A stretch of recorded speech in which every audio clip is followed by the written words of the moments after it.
ഫ്ലവേഴ്സിലെ star magic എന്ന programme ഞാൻ എപ്പോഴും സ്ഥിരമായിട്ട് കണ്ടുകൊണ്ടിരുന്ന ഒരാളാണ്. അപ്പോൾ അങ്ങനെയാണ് ഈ കൊല്ലം സുധിയൊക്കെ എനിക്കറിയാവുന്നത്. അപ്പോൾ അത് നല്ലൊരു പ്രോഗ്രാമായിരുന്നല്ലോ, കോമഡി പ്രോഗ്രാമായിരുന്നു. അപ്പോൾ ഞാൻ സ്ഥിരമായിട്ട് കാണുമായിരുന്നു. അതിനുശേഷം അദ്ദേഹം മരിച്ചതിന് ശേഷം നമുക്കൊക്കെ ഭയങ്കര വിഷമം തോന്നിയൊരു ന്യൂസാണത്.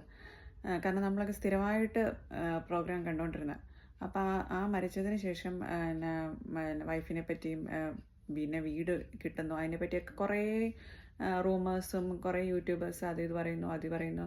പക്ഷെ അപ്പോഴൊന്നും എനിക്ക് പ്രതികരിക്കണമെന്ന് തോന്നിയിട്ടില്ല. പക്ഷേ ഇന്ന് ഞാനൊരു വീഡിയോ കണ്ടു, കിച്ചുവിൻ്റെ വീഡിയോ, കൊല്ലം സുധിയുടെ മോൻ്റെ വീഡിയോ. അത് ഇവരെ സപ്പോർട്ട് ചെയ്യുന്നവരും സപ്പോർട്ട് ചെയ്യാത്തവരും ഒക്കെ ആ കിച്ചുവിൻ്റെ യൂട്യൂബിലുള്ളൊരു വീഡിയോ ഉണ്ട്. അത് 10-35 മിനിറ്റത്തെ ഒരു വീഡിയോ ആണ്. അപ്പോൾ അത് പോയിട്ട് ഒന്ന് കാണണം. ശരിക്കും പറഞ്ഞു കഴിഞ്ഞാൽ നമ്മൾ ആ വീഡിയോ കേട്ട് കഴിയുമ്പോൾ നമുക്ക് തോന്നുന്നത്, ശരിക്കും പറഞ്ഞാൽ ഒരു പേരൻസ് എന്ന് പറഞ്ഞാൽ അപ്പനും അമ്മയും എങ്ങനെ ആവരുത് എന്നാണ് ശരിക്കും ആ കുഞ്ഞ് അതിനകത്ത് എക്സ്പ്ലെയിൻ ചെയ്യുന്നത്. വലിയ പ്രായമൊന്നുമില്ല, വളരെ ചെറിയ പ്രായമാണ്. ആ കൊച്ച് ചെറിയ പ്രായം തൊട്ട് ഈ പ്രായം വരെ അനുഭവിച്ചു വരുന്ന കാര്യങ്ങൾ അവൻ ക്ലിയർ ആയിട്ടിരുന്ന് പറയുക.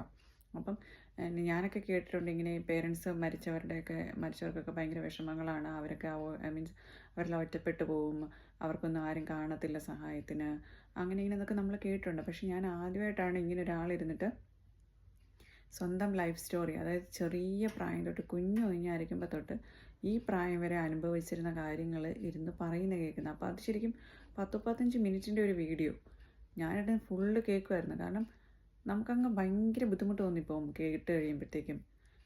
ഒരു മനുഷ്യൻ ഇത്രയൊക്കെ ഈ ചെറിയ പ്രായത്തിൽ അനുഭവിച്ചോ എന്ന് പോലും നമുക്ക് തോന്നിപ്പോവും. കാരണം വേറെ ആരും ഇങ്ങനെ പറയുന്നത് ഞാൻ കണ്ടിട്ടില്ല, മീൻസ് വേറെ ആരും ഇങ്ങനെ അനുഭവിക്കുന്നത് നമ്മൾ കണ്ടിട്ടില്ല.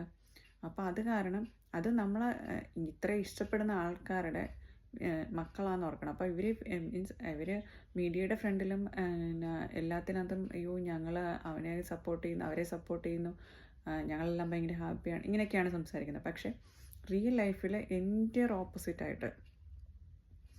പക്ഷേ അവൻ പറയുന്നത് ശരിക്കും 10-20% കാര്യങ്ങളെ പറഞ്ഞിട്ടുള്ളൂ, ബാക്കിയൊന്നും പറയാൻ പറ്റിയിട്ടില്ല എന്നാണ് പറയുന്നത്.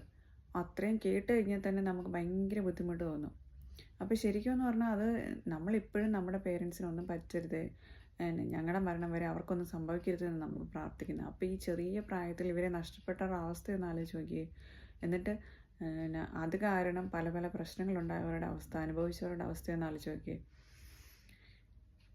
ഇതൊക്കെ കണ്ടും കേട്ടും കഴിയുമ്പോൾ ശരിക്കും പറഞ്ഞാൽ പേരൻസ് നമ്മൾ അപ്പനും അമ്മയും സ്വന്തം മക്കളെ ഏതൊക്കെ രീതിയിൽ മീൻസ് മാക്സിമം എങ്ങനെ അവരെ സപ്പോർട്ട് ചെയ്യും, എങ്ങനെ അവരെ സ്നേഹിക്കണം, എങ്ങനെ അവരെ നോക്കണം, എങ്ങനെ അവർക്കൊരു കരുതലായിട്ടിരിക്കണമെന്ന്